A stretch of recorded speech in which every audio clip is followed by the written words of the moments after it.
At 70 years old, I never expected my own children would try to erase me from their lives. But when my son's smug smile told me to find a cheaper place, something inside me finally broke. After 30 years of sacrifice and secrets, I stood there humiliated until the restaurant owner appeared and changed everything with 7 simple words. Prepare the owner's table. Mrs. Reynolds will be dining with us tonight. What my children didn't know was that this exclusive restaurant held more than just elegant tables and fine wine. It held the truth about a mother's silent sacrifice, scrubbing those very floors in the dead of night so they could have the privileged lives they now used to exclude me. As 3 decades of secrets began to unravel over dinner, none of us realized that both their father and I were hiding one final, devastating truth that would change everything. Follow our channel for more heart-wrenching stories that will make you question everything you thought you knew about family, sacrifice, and the debts we leave unpaid. Like this video and comment below where you're watching from, because some stories simply must be heard to be believed. I remember that night like it was yesterday, though it's been 5 years now. The cold Houston wind cut through my arthritic hands as I stood outside Bellissimo, the most exclusive restaurant in River Oaks. I watched the reflection of chandeliers dancing across the windows, almost whispering, "Only those who matter belong inside." I took a deep breath and adjusted my worn coat, the same navy wool I'd worn for over 12 winters, and clutched my small purse a little tighter. Inside was the birthday card I'd spent hours making for my son Michael, 70 years old and still making homemade cards like when the kids were little. Pathetic, maybe, but it was all I could afford. "It's going to be wonderful, Mom," Michael had said on the phone 3 days earlier. "A special family celebration. Everyone will be there." His words had made my heart flutter with hope. After months of canceled lunches and ignored calls, finally, a chance to be with my children again. The restaurant door felt impossibly heavy as I pulled it open. The hostess, young, beautiful, with perfectly manicured nails that had never known dishwater, looked up from her podium. "Good evening," I said, my voice shakier than I intended. "I'm here to join the Reynolds family. My son Michael should have made a reservation." Her smile faltered as she scanned her tablet. "Reynolds, Reynolds." She looked up, her practiced smile now tinged with something else. Pity, maybe. "I'm sorry, ma'am. There's no reservation under that name tonight." "That can't be right," I insisted, feeling heat rise to my cheeks. "Please check again. Maybe it's under Kathleen, my daughter-in-law? Or Jason, my youngest?" Behind me, I heard a familiar laugh, low, controlled, unmistakable. I turned to see Michael standing there with Kathleen, both dressed impeccably. His camel hair coat probably cost more than my monthly Social Security check. Kathleen's diamond earrings caught the light, almost blinding me. "Mom," Michael said, not quite meeting my eyes. "What are you doing here?" My mouth went dry. You invited me." "For your birthday dinner." Kathleen's perfect red lips curved into what might have looked like a smile to anyone else. "Oh, Margaret, there must have been some confusion. We're having a business dinner tonight." I looked past them and saw Jason and his wife Amanda already seated at a table by the window. My grandchildren were there too, teenagers now, absorbed in their phones. The table was set for exactly the number of people already seated. There was no place for me. Michael leaned in close, his cologne expensive and unfamiliar. "Maybe a place more suitable for your budget would be better, Mom." He pressed a $50 bill into my hand. "There's a nice diner on Westheimer. Why don't you go there instead?" The $50 burned in my palm like a hot coal. Tears threatened, but I'd spent too many years forcing them back to let them fall now. I was being publicly erased by my own children, treated like an embarrassing relic they wished would disappear. Just as I was about to turn away, crushed under the weight of their rejection, a tall figure emerged from the back of the restaurant. He moved with the confidence of someone who owned not just the building but the very ground beneath it. His silver hair was perfectly styled, his posture military straight despite his age. When our eyes met across the room, the world seemed to stop spinning. Those eyes, I would know them anywhere, even after 30 years. Robert, my ex-husband. the father of my children, the man who had left us for his secretary and a life I could never provide. The restaurant fell silent as he walked towards me. In that moment, I realized why this place had seemed vaguely familiar when Michael mentioned it. I had been here before, but not as a guest. Never as a guest. Margaret? Robert's voice carried across the now quiet dining room. Is that really you? Before I could answer, before I could run, he was standing before me. The owner of Bellissimo, the same restaurant where, decades ago, I had secretly worked night shifts scrubbing pots and washing dishes so my children could have the education their father refused to pay for after he left. They didn't know. None of them knew the truth of what I had done for them.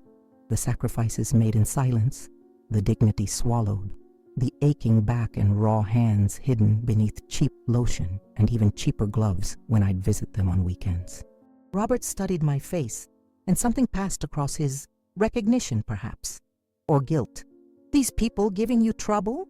he asked, loud enough for everyone to hear. "No," I started to say, but he cut me off. "Because this is my restaurant, and I decide who gets the best table in the house."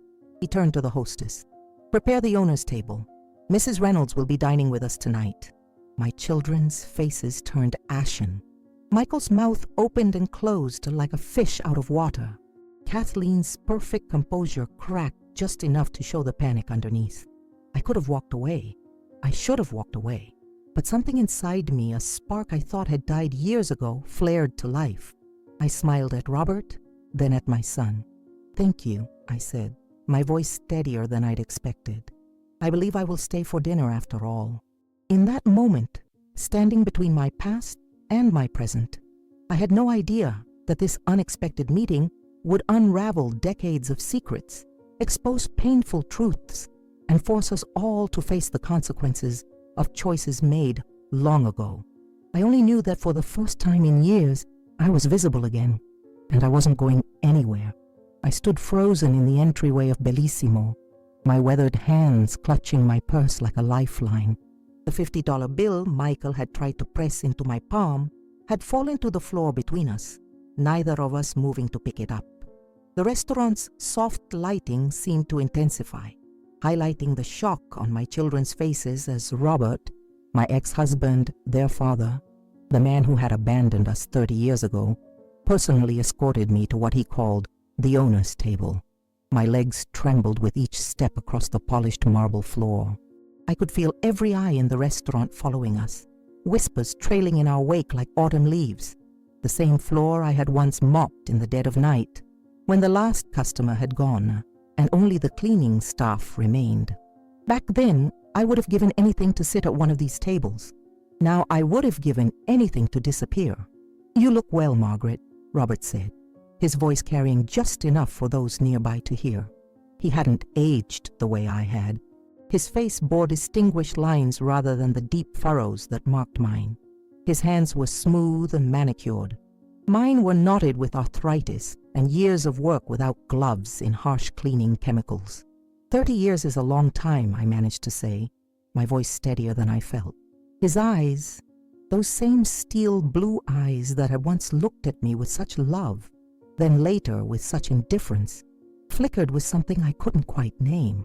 "Too long," he replied, pulling out a chair at a beautifully set table, positioned in an alcove with a stunning view of the restaurant's private gardens. From this vantage point, I could see Michael and Kathleen huddled in urgent conversation, their faces tight with tension. Jason looked as though someone had punched him in the stomach, while his wife Amanda furiously typed on her phone. My grandchildren, at least, seemed more curious than horrified, stealing glances at me when they thought I wasn't looking. "Walter," Robert called to a waiter hovering nearby, "bring Mrs. Reynolds a glass of the Chateau Margaux 1995. She always preferred the Bordeaux." The fact that he remembered this small detail after 3 decades struck me like a physical blow. "Actually," I said, finding my voice, "I'll have water with lemon." I wasn't about to let him believe he still knew me. The woman who had loved fine wine and lazy Sunday mornings died long ago, replaced by someone who counted pennies and worked double shifts. Robert's perfect smile faltered just slightly. "Of course, whatever you'd like." He sat across from me, placing his napkin in his lap with a practiced motion. "This is quite the surprise, Margaret. I never expected to see you here." "That makes two of us," I replied, looking directly into his eyes for the first time. "Although I've been here before." A flicker of confusion crossed his face. "You have?"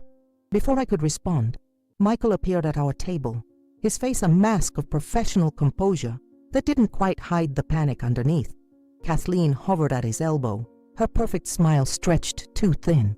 "Dad," Michael said, his voice tight, "what a surprise to see you here tonight." He was pretending, for the benefit of anyone listening, that this encounter wasn't destroying whatever script they had planned for the evening. Robert raised an eyebrow. "I own the place, son.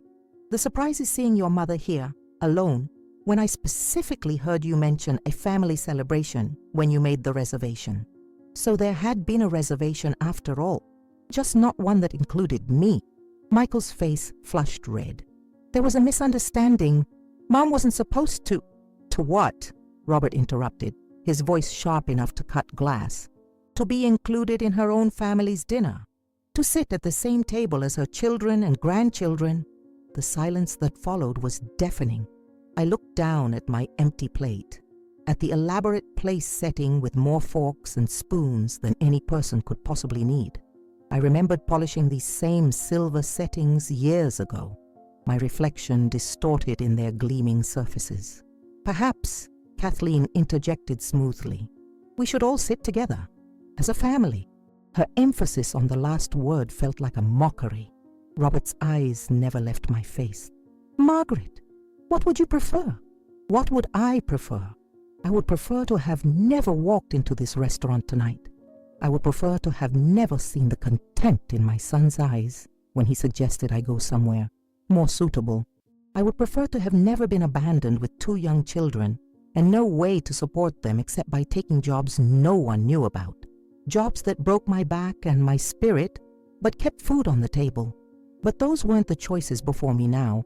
Now, I had to decide whether to shrink away as I had for so many years, or to finally stand my ground. "I think," I said slowly, each word deliberate, "I would like to enjoy my dinner right here, with Robert." I turned to look at my son, whose face had gone pale. "You and your family seem quite comfortable where you are." Michael opened his mouth, then closed it again. He looked from me to his father, clearly calculating the cost of each possible response. "I see," he finally said. "Well then, enjoy your evening." He turned and walked back to his table, where the rest of my family sat watching the drama unfold, like it was a Broadway show they hadn't paid enough for. Robert signaled to the waiter, "Bring us the chef's special tasting menu and a bottle of sparkling water." He turned back to me, his expression unreadable. "We have a lot to talk about, Margaret." As the waiter hurried away, I felt a chill run down my spine. Robert wasn't just being kind to a woman from his past. There was purpose in his eyes, calculation in his movements. He wanted something from this encounter. "Yes," I agreed, smoothing my napkin across my lap. "I believe we do." The night that had begun with my humiliation was transforming into something else entirely, something I couldn't yet name, but could feel approaching like a storm on the horizon. Whatever secrets Robert was keeping, whatever game my children were playing, I was suddenly, terrifyingly certain that none of us would leave this restaurant the same as we had entered it. The first course arrived, tiny portions of something exotic arranged like artwork on oversized white plates.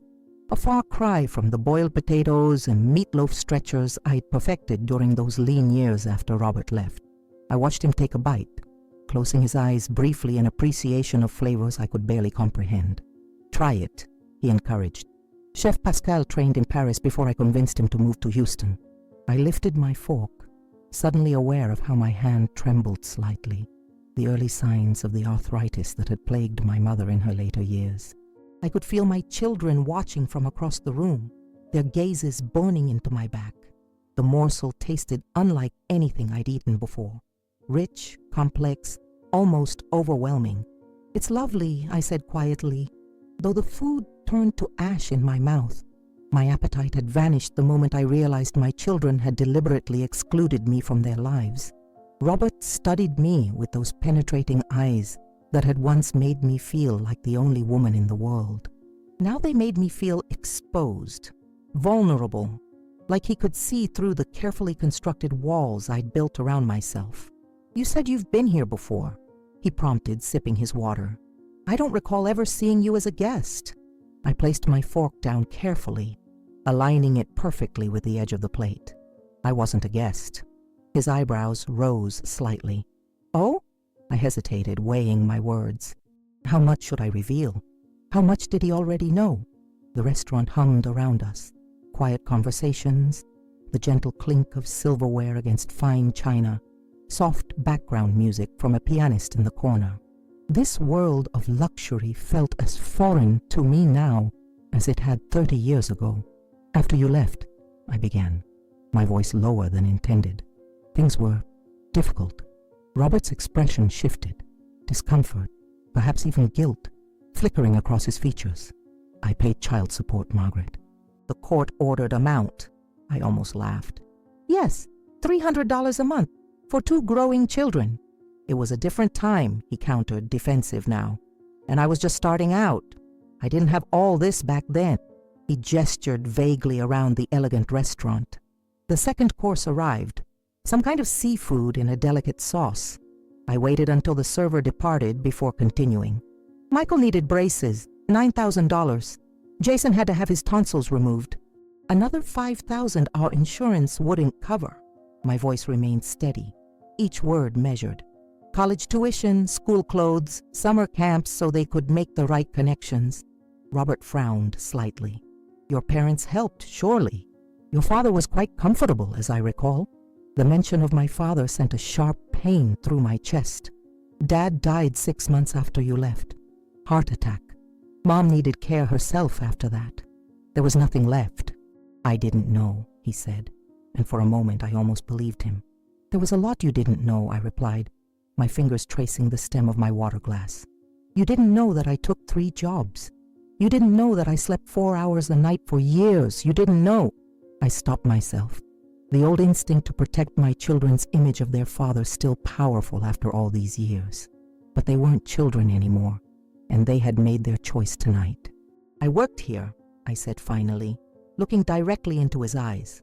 "From midnight until 4 a.m., 5 nights a week, for 7 years. I washed dishes, scrubbed floors, polished silver." I gestured toward the gleaming place settings. "These very forks and knives, probably." Robert's face drained of color. "That's impossible. I would have known." "Would you?" I challenged gently. "Did you ever come in during those hours? Did you ever ask about the night cleaning staff? Did you even know their names?" He didn't answer, which was answer enough. "I used a different name," I continued. "Maria Gomez. Your manager, Mr. Sullivan, hired me. He knew who I was, but he kept my secret. He was kind enough to pay me in cash so it wouldn't affect the pittance of child support you provided." Robert set down his fork, his food forgotten. "Margaret, I'm not telling you this for an apology," I interrupted. "That ship sailed decades ago. I'm telling you because I want you to understand something." I leaned forward slightly. "I have no reason to feel ashamed sitting at this table. I earned my place here more than anyone else in this room." Something shifted in Robert's expression. Respect, perhaps, or at least a reassessment. The third course arrived, but neither of us moved to touch it. Across the room, I could see Kathleen leaning close to Michael, whispering urgently. Jason kept glancing our way, his expression unreadable. My grandchildren had abandoned their phones and were openly watching now, sensing the undercurrents of family drama. "Why did you never tell the children?" Robert asked finally. I gave him a small, sad smile. "Would you have wanted them to know their father left them in such dire straits that their mother had to scrub toilets at midnight?" "You were protecting me," he said slowly, realization dawning. "After everything I did to you, I was protecting them," I corrected. "Children need to believe in their parents, both of them. I didn't want them growing up bitter and angry at you. I wanted them to have a chance at happiness, at normal relationships." Robert looked past me, toward our children's table. A fat lot of good that did. Look at them, so consumed with appearances and status that they'd exclude their own mother. His criticism of our children, however deserved, stung me unexpectedly. They learned that from somewhere, I said pointedly. He had the grace to look ashamed. For a moment we sat in silence, 30 years of unspoken words hanging between us. What changed? He asked eventually. What do you mean? You kept this secret for decades. Why tell me now?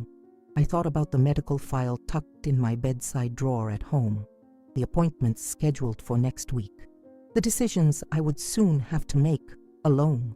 Perhaps I'm tired of secrets, I said simply. Or perhaps I just don't have the luxury of pride anymore.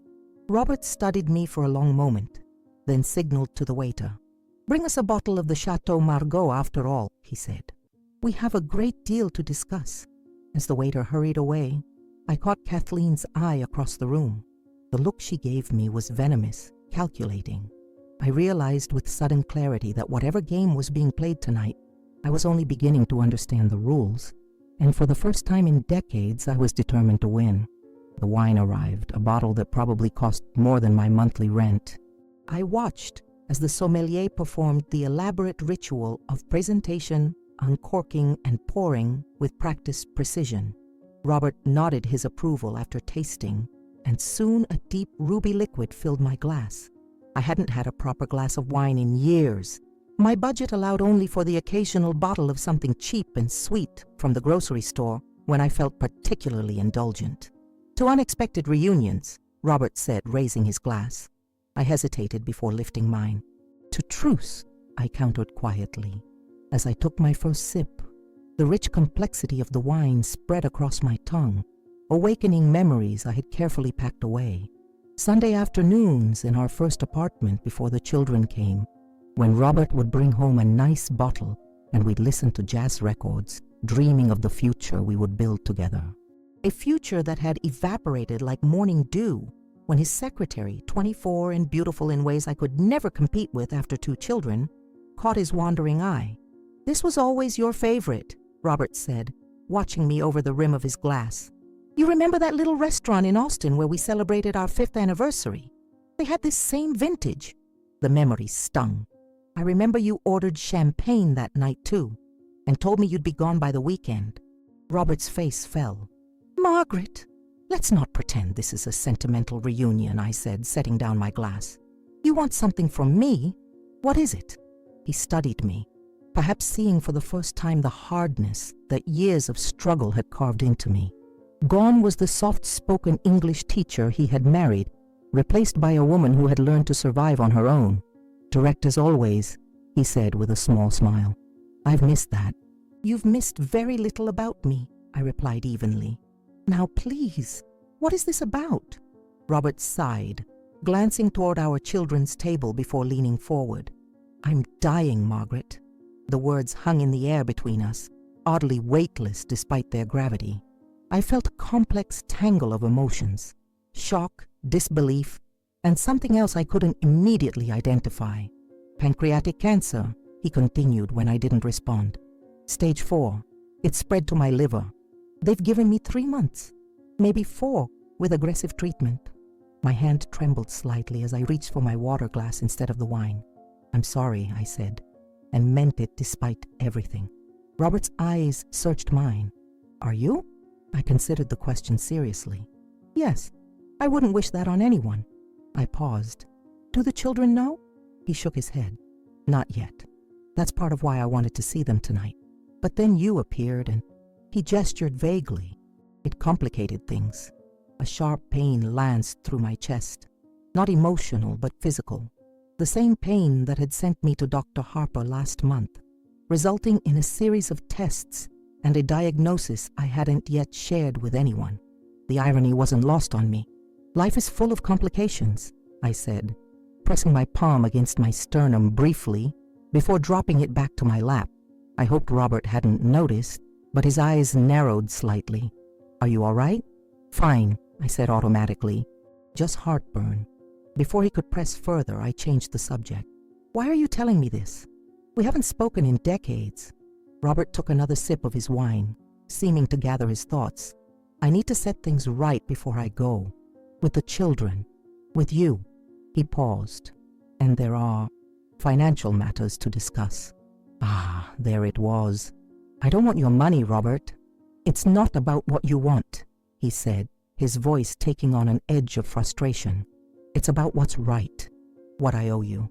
The fourth course arrived, some kind of duck with a reduction sauce and vegetables I couldn't identify.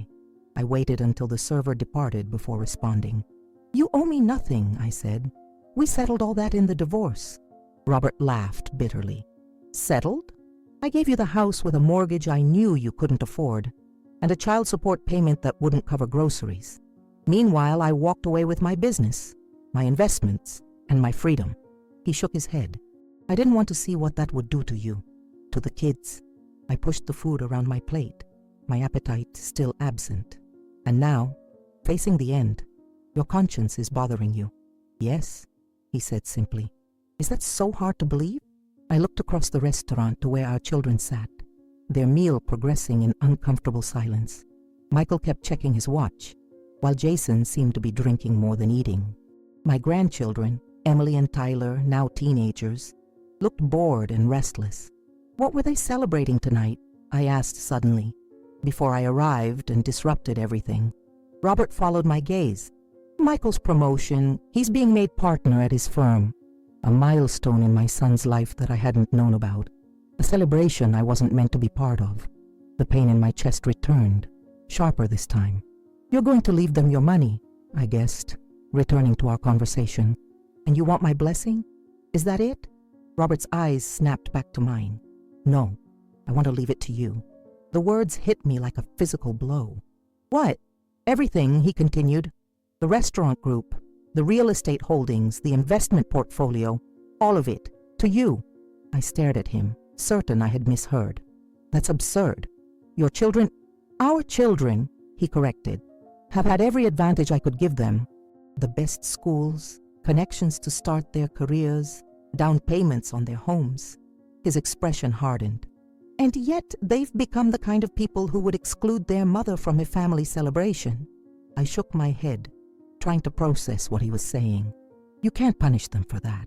I'm not punishing them, Robert insisted. I'm making amends to you, and perhaps teaching them a final lesson about what really matters. The irony was almost too much to bear. After decades of struggling alone, of working my fingers to the bone to provide what Robert wouldn't, he wanted to hand me everything now, when it was too late to matter, when my own future was as limited as his. My fingers brushed against my purse, where I kept the small orange bottle of pills Dr. Harper had prescribed for the pain, pills I would soon need much more of. You don't know everything, Robert, I said softly. His eyebrows rose. What don't I know? Before I could answer, Kathleen appeared at our table, her perfect smile brittle with tension. I hate to interrupt your reunion, she said, her voice dripping with false sweetness. But the children were hoping to spend some time with their father on this special evening. She glanced at me dismissively. Family matters to discuss. The word family in her mouth, a mouth that had likely orchestrated my exclusion from this dinner, made something inside me snap. Family? I repeated, looking up at her. Tell me, Kathleen, which definition of family includes deliberately humiliating your children's mother? Her smile faltered. I'm sure I don't know what you mean. I think you do, I said quietly. And so does Robert. I turned to my ex-husband, whose face had hardened as he looked at our daughter-in-law. We'll continue this conversation later, I told him. Right now, I believe your presence is requested elsewhere. Robert hesitated, clearly torn. Margaret, go, I said firmly. Your children want to celebrate with you. Don't let me stop that. As Robert reluctantly stood to follow Kathleen, I felt suddenly, crushingly tired.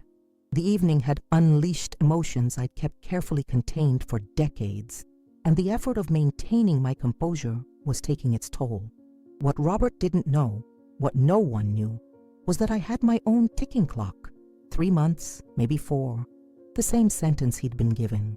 A cruel, cosmic joke that I wasn't yet ready to share. Left alone at the table, I watched Robert join our children across the restaurant. They made quite the picture. Successful, beautiful people in expensive clothes. The kind of family that appeared in glossy magazine advertisements. The kind of family I had once dreamed of having, before life revealed its harsher realities. I took another sip of the wine Robert had ordered. allowing myself to savor it this time. If my remaining months were indeed numbered, perhaps small indulgences were permissible. The thought brought a bitter smile to my lips. How strange that both Robert and I were facing the same deadline. Each of us carrying our diagnoses like secret weapons neither was ready to deploy. A server appeared, refilling my water glass with practiced efficiency. "Can I get you anything else, ma'am?" he asked, his tone respectful. I glanced at my barely touched duck. "No, thank you. I'm afraid I don't have much appetite tonight. Shall I box it for you to take home?" Home. My small apartment in a weathered complex on the unfashionable side of town. The faded floral sofa I'd bought second-hand 15 years ago. The collection of porcelain thimbles that had once belonged to my mother. Perhaps the only things of value I owned. "No," I said softly. "That won't be necessary." As the server cleared my plate, I found my gaze drawn to a door near the back of the restaurant.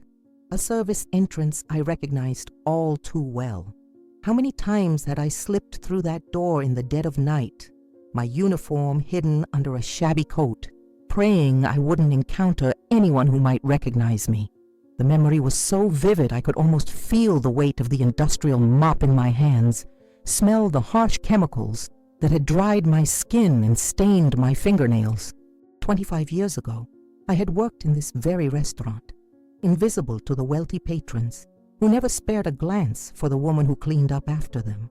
Now I sat among them, still somehow invisible to my own family. Across the room, I watched Kathleen laugh at something Robert said, her hand resting possessively on Michael's arm. My son smiled, but it didn't reach his eyes. Jason was on his phone again, his posture radiating disinterest. Only my grandchildren seemed animated, Emily leaning forward eagerly as Robert spoke, Tyler nodding along. I felt a sudden, acute longing to know them better. These almost adults who shared my blood but were practically strangers to me. Emily's high school graduation had been last spring. I'd received a printed announcement, but no actual invitation to the ceremony. Tyler was a sophomore now, talented in mathematics according to the Christmas card Michael sent last year, the extent of our communication for the entire 12 months. How had we drifted so far apart? At what point had my children decided I was dispensable, an embarrassing relic rather than a vital part of their lives? The truth, if I was honest with myself, had been building for years. Each declined invitation, each shortened phone call, each holiday where my presence was tolerated rather than welcomed. Kathleen had merely accelerated the process, skillfully positioning me as outdated, unsophisticated, a liability to their carefully cultivated image. And I had allowed it, retreating further into my isolated life rather than fighting for my place in theirs. Perhaps because deep down, I believed I deserved their rejection. Punishment for the years when I was too exhausted from working multiple jobs to attend every soccer game, every school play, every parent-teacher conference. The pain in my chest flared again, a physical manifestation of the emotional turmoil within. I reached for my purse, fingers searching for the pill bottle hidden in the inner pocket. Dr. Harper had been explicit about the dosage, 1 every 6 hours, no more. But the temptation to take a second pill was strong tonight. As I discreetly swallowed the medication with a sip of water, I noticed a woman watching me from the bar. She was in her 60s, elegantly dressed but with a lived-in face that suggested she had earned her position rather than inherited it. Something about her seemed familiar, though I couldn't place her. She raised her glass in a subtle toast when our eyes met, then rose from her bar stool and approached my table with confident steps. "Margaret Reynolds," she said, her voice bringing instant recognition. "I thought that was you." "Eleanor," I replied, genuinely surprised. "Eleanor Sullivan." She smiled, the crow's feet around her eyes deepening. "It's been a long time. Mind if I join you for a moment?" I gestured to the empty chair across from me. "Please." Eleanor Sullivan, wife of Patrick Sullivan, the manager who had hired me all those years ago. She had been kind to me then, bringing me home-cooked meals on occasion, offering hand-me-down clothes for the children when her own daughters outgrew them. "I see Robert found you," she said, settling into the chair with the ease of someone comfortable in her surroundings. "He's been looking for you, you know." This surprised me. Looking for me? Why? Eleanor raised an eyebrow. You'd have to ask him that. She glanced toward my family's table. Though I'm guessing you two have had quite a bit to catch up on already. I followed her gaze. Robert was showing something on his phone to Emily, who looked delighted. My heart ached at the easy rapport between them. Patrick passed 3 years ago, Elena said, drawing my attention back. Heart attack. Quick at least. I'm so sorry, I said, reaching across to squeeze her hand briefly. He was very kind to me. She nodded, her eyes growing misty. He never forgot you, you know. Used to say you were the hardest worker he'd ever seen. She paused. We wondered what happened to you after you stopped coming to work here. The memory surfaced. The night I'd received the call that Jason had been rushed to the emergency room with appendicitis. I'd left mid-shift and never returned. Too overwhelmed with hospital bills and recovery care to maintain the overnight cleaning job. Life happened, I said simply. The children needed me. Elena studied me, her gazes surprisingly perceptive. And now, do they still need you? The question struck a raw nerve. I glanced again at my family, laughing and talking without me. I think they've made it clear they don't. Children can be cruel without meaning to be, Elena said softly. They see only what's in front of them, not the sacrifices that came before. I nodded, a lump forming in my throat. Some sacrifices are meant to remain invisible. Are they? Elena challenged gently. Or is that just what we tell ourselves when we're afraid of the truth? Before I could respond, I noticed Robert standing, making his way back to my table. Elena followed my gaze and rose as well. Think about what I said, she advised, patting my shoulder. And Margaret, it really is good to see you again. Don't be a stranger. As Elena walked away, Robert reclaimed his seat across from me. He looked tired now, the polished veneer slipping to reveal the illness beneath. Your children miss you, he said without preamble, though they have strange ways of showing it. I raised an eyebrow. Did they tell you that? Not in so many words, he admitted, but I can see it, especially in Jason. He keeps looking over here when he thinks no one is watching. I resisted the urge to turn and check. What did you tell them? About us sitting together? Robert's mouth quirked into a half smile. I told them we were discussing old times and future arrangements. You didn't mention... I gestured vaguely at his midsection, where the cancer was consuming him from within. No, he said firmly. Not yet. And I'd appreciate if you kept that information to yourself for now. I nodded slowly. I can respect that. We all have our secrets. Something in my tone must have alerted him. His eyes narrowed slightly as he studied me. What aren't you telling me, Margaret? The moment stretched between us. A tightrope of truth I wasn't yet ready to walk. Many things, I finally said. Just as you've kept many things from me over the years. Robert accepted this with a nod, though his gaze remained searching. Fair enough. But we're running out of time for secrets, you and I. How right he was, though not in the way he imagined. The dessert course arrived, an elaborate creation of chocolate and gold leaf that looked more like art than food. I watched as Robert absent-mindedly broke off a small piece with his fork, his mind clearly elsewhere.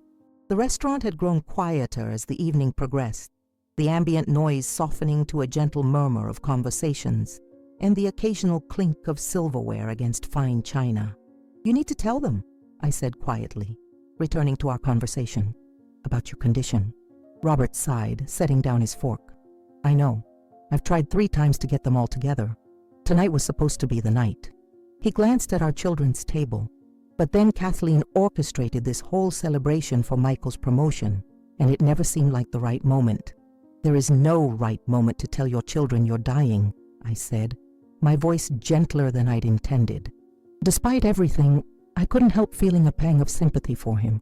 I knew too well the burden of carrying such news alone. No, he agreed, meeting my eyes.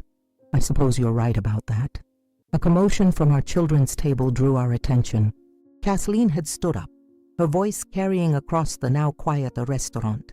A toast, she declared, raising her champagne flute.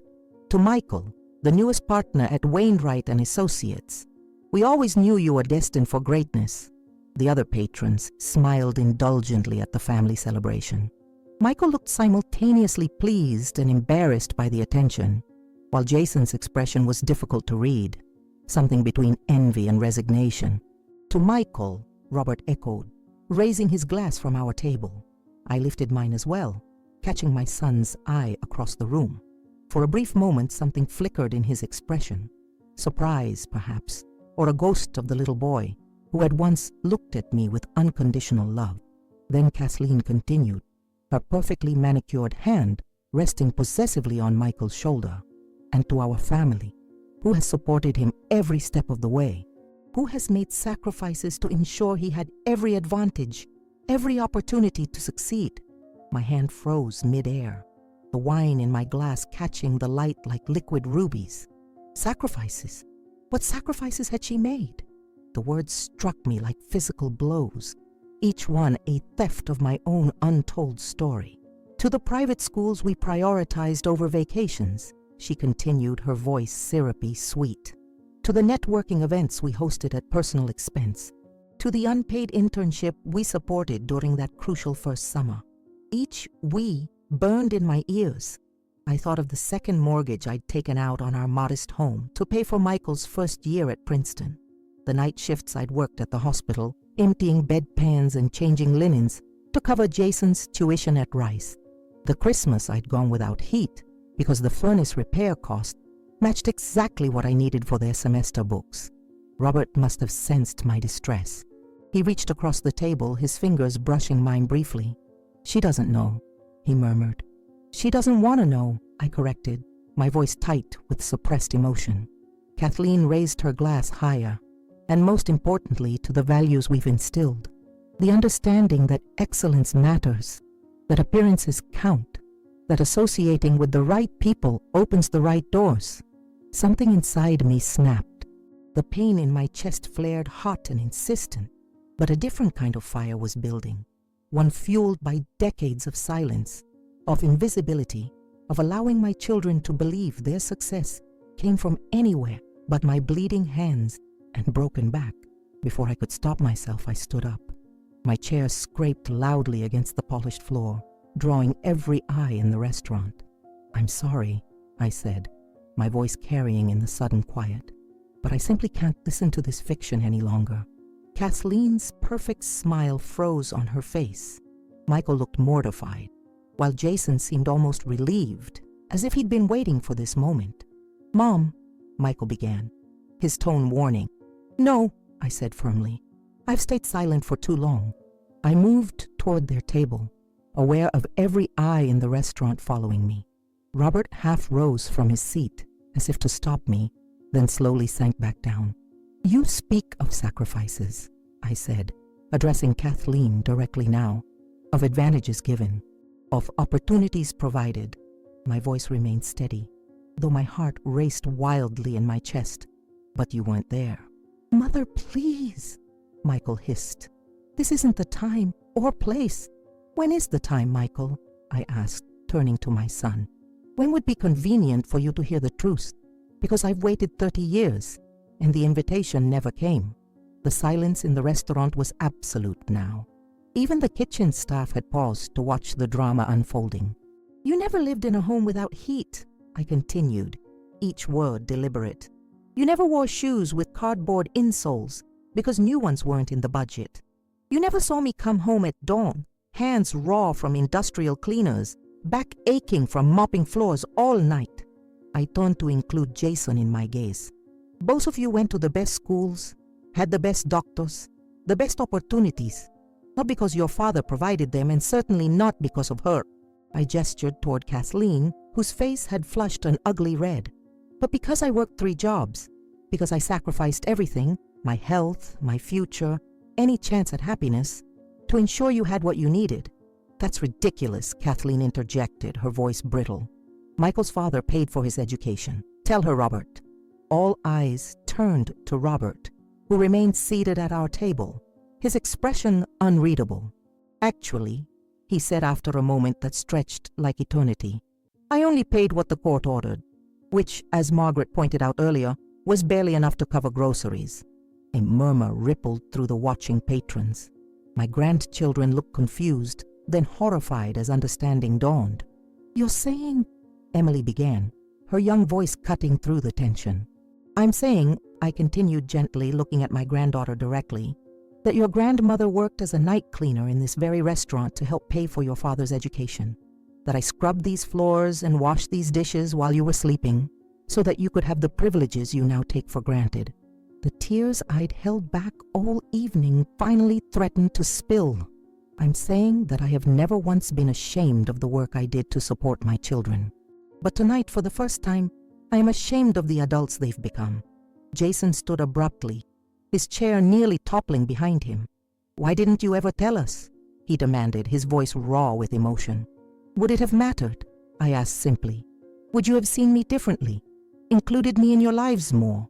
Or would it just have been one more inconvenient truth to ignore while you pursued your perfect lives with your perfect wife?" I glanced pointedly at Kathleen. "That's enough," Kathleen snapped, standing as well. "You're making a scene."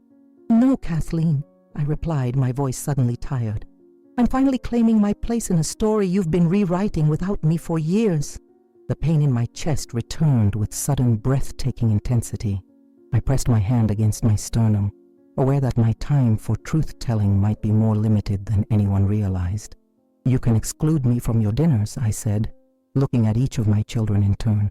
"You can pretend I don't exist when it's convenient, but you cannot erase what I did for you, and you cannot rewrite history to make yourselves the heroes of a story that was written in my sweat and tears."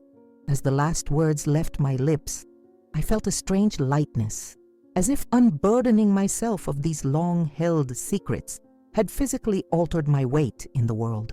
The restaurant remained silent, dozens of strangers bearing witness to our family's most private reckoning. "Now," I said softly, "if you'll excuse me, I believe I've lost my appetite for both food and fiction tonight." I turned to leave, my dignity intact despite the trembling in my legs.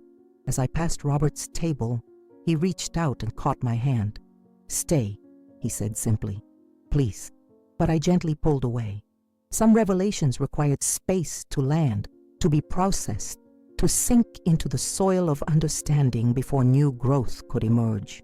And I had just planted the seeds of a truth that had been 30 years in the growing. "Not tonight," I replied. "I think we've all had enough truth for one evening." I made it as far as the sidewalk outside Bellissimo before my knees threatened to buckle beneath me. The cool night air rushed into my lungs, a welcome relief from the stifling atmosphere I'd left behind. Houston's skyline glittered against the dark canvas of the night, indifferent to the small human dramas playing out beneath it. My hand fumbled in my purse for my phone, intending to call a ride-share back to my apartment. The thought of navigating public transportation in my current state was overwhelming. "Mom!" The voice stopped me in my tracks. I turned to see Jason hurrying through the restaurant's doors, his expression a complicated mixture of anger, confusion, and something that looked almost like grief. "Mom, wait," he said, more softly this time, as he approached. He looked so much like his father had at that age. The same strong jaw, the same slightly crooked nose from a childhood baseball accident. But his eyes were mine, dark and expressive in a way Robert's never were. "I need to go home, Jason," I said, my voice weary to my own ears. "I know, He ran a hand through his hair, a nervous gesture he'd had since childhood. "Why didn't you tell us? All these years, why didn't you say anything?" The question hung between us, deceptively simple yet impossibly complex. Why hadn't I told them? The reasons had seemed so clear at the time, so necessary. Now, in the harsh light of their adult judgments, those same reasons felt flimsy, perhaps even misguided. Would it have changed anything? I asked, instead of answering directly. Would knowing I cleaned toilets and mopped floors to pay for your education have made you see me differently? Include me more in your lives? Jason flinched as if I'd struck him. That's not fair, isn't it? My earlier fire had cooled, leaving behind only exhaustion and a bone-deep sadness. You and Michael have been pulling away from me for years. The cancelled visits, the shortened phone calls, The holidays where I felt like an obligation rather than family. He opened his mouth to protest, then closed it again, unable to deny the truth of my words. And then tonight, I continued, the pain in my chest returning with a vengeance, to be deliberately excluded, to be humiliated in public by my own children. That wasn't my idea, Jason said quickly. It was Kathleen who what? Suggested you pretend to invite me to a family dinner, then leave me without a reservation. Who thought it would be amusing to watch your mother be turned away at the door? The hurt made my voice sharper than intended. Kathleen may have orchestrated it, but you allowed it, Jason. You participated in it. He had the grace to look ashamed. I didn't think you'd actually show up, he admitted quietly. You've canceled so many times before when we've invited you to things. The unfairness of this stung. Because I was working, Jason. Always working. Even now, at 70, I still take shifts at the senior center 3 days a week because my social security barely covers my rent. Jason's eyes widened. You're still working, but I thought... He stopped abruptly. You thought what? That I was comfortable? Secure? I laughed, but there was no humor in it. What gave you that impression? The 10-year-old car I drive? The apartment in the complex where the elevator breaks down twice a month? Before he could respond, the restaurant doors opened again. Michael emerged, his face a carefully composed mask of professional concern. Behind him, I could see Robert speaking intently to Kathleen, whose body language suggested she was not pleased with whatever he was saying. Mother, Michael began, his tone formal in a way that created instant distance between us. I think we should discuss this privately as a family. Perhaps tomorrow when emotions aren't running so high. Tomorrow, I repeated, a bitter smile forming. How convenient. Push it away, deal with it later, preferably never. That's always been your approach, hasn't it, Michael? My eldest son stiffened. That's unfair. I've always taken care of my responsibilities. Yes, you have, I acknowledged. Your career, your wife, your children, your image. Those responsibilities you've managed admirably. I met his gaze directly. But your mother? I stopped being a priority long ago. Michael had the decency to look uncomfortable. That's not true. We've invited you to plenty of country club events where I didn't have the right clothes, dinner parties where everyone discussed European vacations I could never afford, charity galas with $1,000 tickets. I shook my head. Those weren't invitations, Michael. They were performances for your conscience. The pain in my chest suddenly intensified, radiating down my left arm in a way that made me gasp involuntarily. I reached for the wall of the building to steady myself, but Jason was quicker, his arm encircling my waist. Mom, what's wrong? Alarm replaced every other emotion in his voice. Nothing, I managed, my breathing shallow. Just tired. But my body betrayed me. My knees finally gave way, and if not for Jason's support, I would have crumpled to the sidewalk. Michael stepped forward, genuine concern breaking through his composed facade. We need to get her to a hospital, he said, already pulling out his phone. No, I protested weakly. No hospitals. Just need to sit down for a minute. But my children, for once in unified purpose, ignored my objections. Michael was already speaking to a 911 dispatcher, while Jason helped me to a bench outside the restaurant. The doors opened again, and Robert emerged, his face paling when he saw me hunched over in pain. He rushed to my side, kneeling despite his own illness, to look into my face. Margaret, what is it? Just overtired, I gasped, though we both knew it was more than that. The commotion had drawn attention. Kathleen stood in the doorway, her expression unreadable. My grandchildren peered around her, their young faces reflecting genuine concern. Even a few patrons had paused on their way out, watching the drama unfold with the curious detachment of those witnessing a stranger's crisis. An ambulance is on the way, Michael announced, returning to our small group. I don't need... I began, but another wave of pain cut off my protest. Robert's hand found mine, his fingers interlacing with mine in a gesture so familiar it momentarily transported me back decades, to a time when his touch had been my anchor rather than a reminder of abandonment. Let them help you, Margaret, he said softly. Please, The genuine concern in his voice penetrated my resistance. I nodded weakly, surrendering to the inevitable. As we waited for the ambulance, an odd calm settled over me. The secret I'd been carrying, my own diagnosis, my own death sentence, would soon be exposed. The irony wasn't lost on me. After decades of hiding the truth about my sacrifices, I would now be forced to reveal this final, most personal truth. The wail of approaching sirens filled the night air. Jason's arm remained steady around my shoulders, while Michael paced nervously nearby, his usual composure fractured by genuine worry. Robert still knelt beside me, his expression suggesting he had already guessed what I hadn't yet confirmed. "You too," he said quietly, too softly for our children to hear. I met his eyes and nodded once. Understanding passed between us, a moment of perfect clarity unmarred by the complications of our shared past. We were both running out of time, both facing the same merciless countdown, both wrestling with legacies we hoped to leave behind.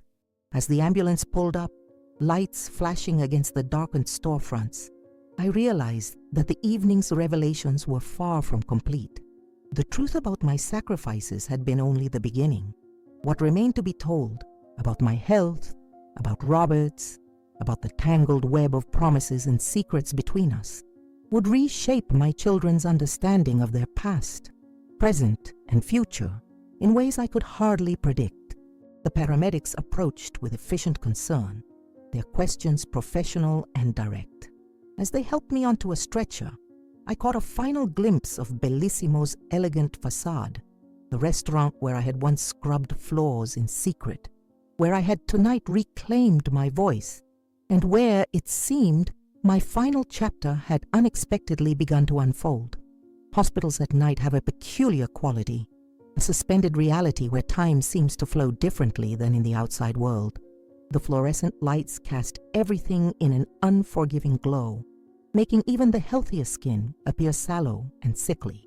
I lay in the emergency room bed, various monitors tracking the rebellious heart that had chosen tonight, of all nights, to betray me so publicly. Stage 3 pancreatic cancer with metastasis to the lymphatic system, Dr. Chen explained to my sons, his voice clinical, yet not unkind. Based on her records from Dr. Harper, the diagnosis was made approximately 6 weeks ago. I watched the information land like body blows. Michael's face drained of color, while Jason physically staggered, reaching for the wall to steady himself. 6 weeks? Michael repeated, his voice hollow. And you didn't tell us? I met his accusation with steady eyes. When would I have told you, Michael? During one of our bi-monthly phone calls that you cut short because you were heading into a meeting? At one of the family gatherings I wasn't invited to? The heart monitor betrayed the emotion beneath my calm exterior, its steady beeping accelerating slightly. Dr. Cheng glanced at it with professional concern. Perhaps this conversation should wait until Mrs. Reynolds is more stable, he suggested. No, I said firmly. No more waiting. No more convenient delays. I looked at each of my sons in turn. The cancer is aggressive. The treatments would be brutal, with minimal chance of extending my life in any meaningful way. I've chosen comfort care only. You can't make that decision without consulting us, Michael protested, the lawyer in him emerging even in this moment of personal crisis. I can, and I have, I replied simply. It's my life, Michael, my death, my choice. But there must be treatments, clinical trials, Jason began, desperation coloring his voice. There are, I acknowledged. And for someone younger, someone with more resources or better insurance, they might be worth pursuing. I paused, letting the implications sink in. But I'm tired, more tired than you can possibly understand. The silence that followed was heavy with unspoken recriminations and regrets. I closed my eyes briefly, conserving what little energy I had left. When I opened them again, Robert was standing in the doorway, his own face gray with fatigue and the disease consuming him from within. Dr. Chen excused himself discreetly, promising to return shortly. As he passed Robert, they exchanged a look of professional understanding, one dying patient recognizing another. You knew, Michael accused his father. You knew and you didn't tell us. Either of you. Robert entered the room fully, his movements careful, deliberate. I only learned about your mother's condition tonight, he said, though I suspected something was wrong. And your own cancer? Jason asked, his perceptiveness catching me by surprise. When were you planning to mention that? Robert's eyebrows rose slightly. How did you... I'm not blind, Jason interrupted. The weight loss. The way you winced when Emily hugged you too tightly at Christmas. The fact that you've been settling your affairs, calling more frequently. He shook his head in disbelief. Both of you are dying, and neither of you thought we deserved to know. The raw hurt in his voice pierced me more deeply than any physical pain could. Had I been wrong to keep this from them? Had my pride, my determination not to be a burden, led me to make yet another mistake in a lifetime of well-intentioned but flawed choices? I was going to tell you tonight, Robert said quietly, at dinner. But then your mother appeared and everything changed. Michael paced the small room, his expensive shoes clicking against the linoleum floor. This is insane. Both of you with terminal cancer. Both of you keeping it secret. He ran a hand through his perfectly styled hair, disarranging it for perhaps the first time in years. What else haven't you told us? What other bombshells are waiting? Robert and I exchanged a look, 30 years of separation dissolving in the face of our shared predicament and the knowledge we both carried. There is something else, Robert admitted. Something I've been trying to make right. Michael stopped pacing. Jason straightened from where he'd been leaning against the wall. Both looked at their father with wary expectation. When I left your mother, Robert began, his voice steady despite the difficulty of the subject, I made her a promise I failed to keep for many years.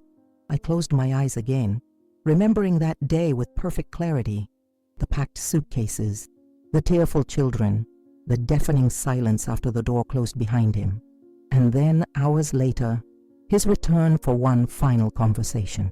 The promise made in private, witnessed by no one, documented nowhere except in our memories.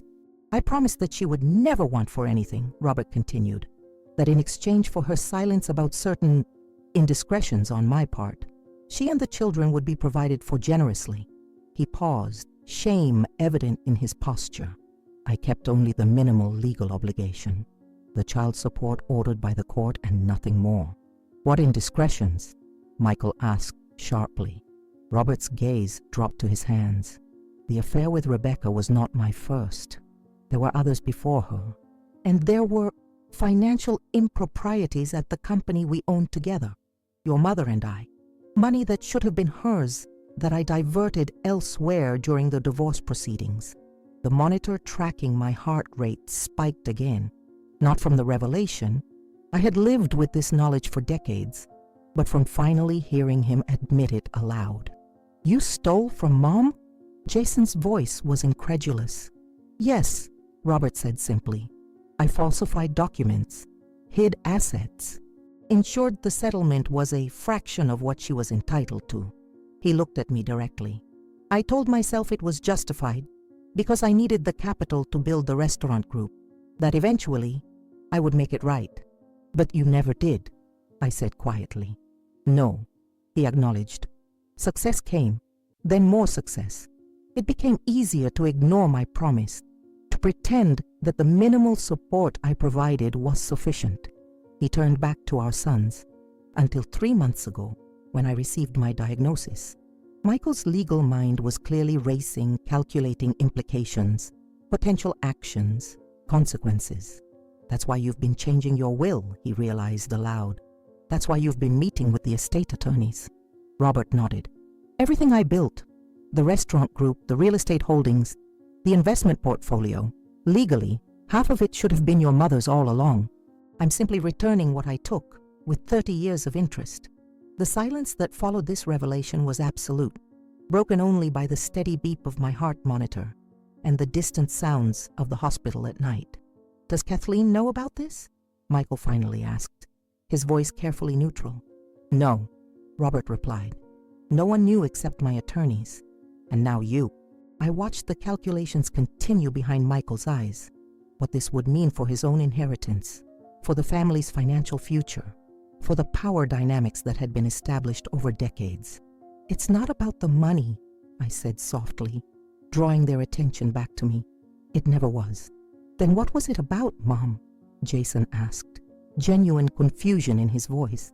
I thought about how to answer, how to distill a lifetime of silent sacrifices, swallowed pride, and invisible labor into words they might understand. "Recognition," I said finally. "Not gratitude, not praise, just acknowledgement that I existed, that I mattered, that the life you enjoy now was built on my broken back as much as your father's business acumen." Tears filled Jason's eyes, the first I'd seen from him since he was a teenager. Michael remained outwardly composed, but a muscle worked in his jaw, suggesting an internal struggle I could only guess at. "I'm sorry," Jason said, the words clearly inadequate even to his own ears. "I know," I replied, and meant it. Of my two sons, Jason had always been the more sensitive, the one who noticed when others were hurting. He had simply learned to override that sensitivity to survive in the competitive world his father and brother inhabited so naturally.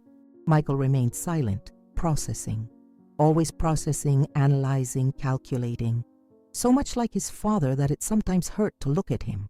"The doctors say I have 2 months, perhaps 3, Robert said into the weighted silence. Not enough time to unravel 3 decades of legal manipulations through the courts, but enough time to set things right through my will. He looked at our sons with a mixture of love and disappointment. "I had hoped you would accept this with grace, that you would understand it as justice, not punishment. And if we contest it?" Michael asked, his tone giving nothing away. Robert's smile was sad but determined. "You won't win. I've made certain of that."